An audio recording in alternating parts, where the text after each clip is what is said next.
I perpetrated a huge fraud, which I am now about to detail. Okay. Involving the United States government and NASA.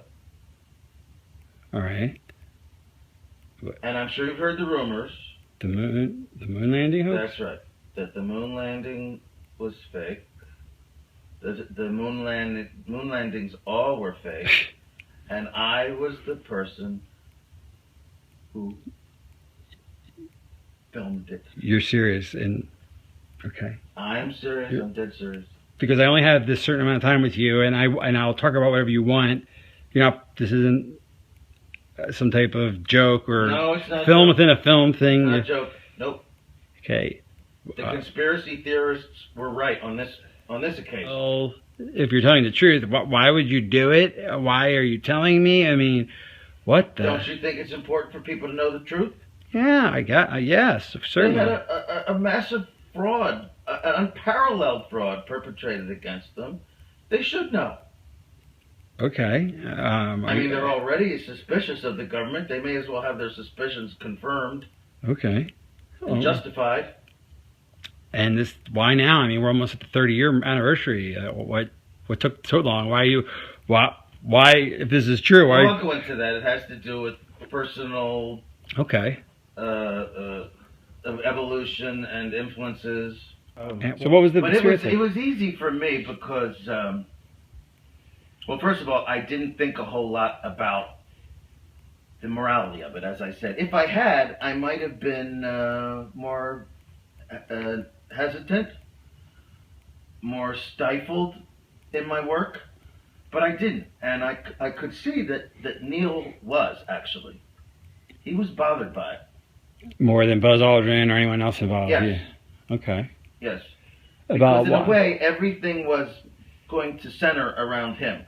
He was the one who was supposed to come down off the ladder and announce the step for mankind and what have you.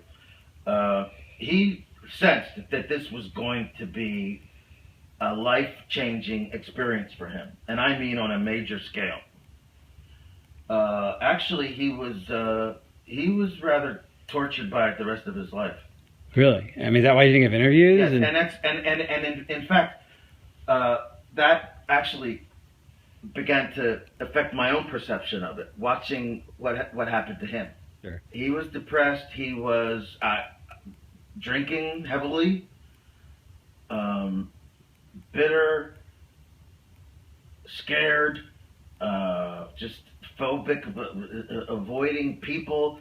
What would he say? I mean, did he explain the source of his depression? He was on the verge of tears. He did not cry. I won't say he cried, but he was on the verge of tears so many times because of what he did. I mean, what he participated in. It's almost as if he thought up the idea, you know? Right. He felt that guilt. He was almost used, really. Okay.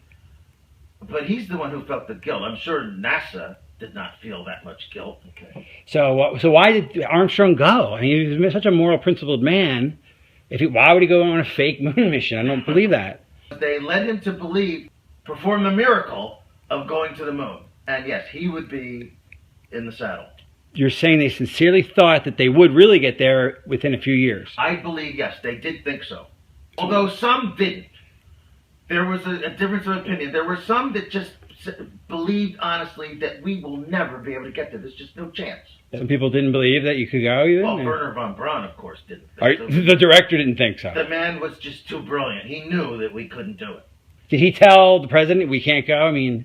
Well, he was very old, of course, at the time. And a lot of people just dismissed him. Younger, more ambitious people. Some of them really thought we could get there. Right. Or wanted to believe it. The dream was very powerful. And that's what beguiled Armstrong. Here is a noble stand-up guy, and he didn't want to be part of the lie, but he knew he'd get a seat if he played ball on when they actually did go up. But that day never came, obviously. That day never came. And what did that do to him? I mean...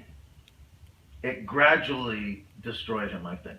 The last conversation you had was about 3 months ago. Right. And he said that you're a media guy, you got to tell the truth one day. I mean, obviously the government said it will kill you if you say anything. I mean, that's a standard top secret. sort of penalty. It's understood, even if it's not said. Right, but they did say it to you, I presume. Yeah. They did. Yeah, it was said. So why are you? So can't this get you killed? Well, that's why I'm delaying it.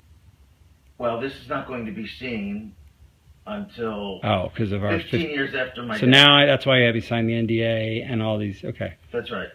All right. Well, that makes sense now. Okay, I understand that now. All right. It should be known, but I want there to be some kind of cushion for my family. 15 years seems like a good number. Okay. All right. After my death, 15 years after my death.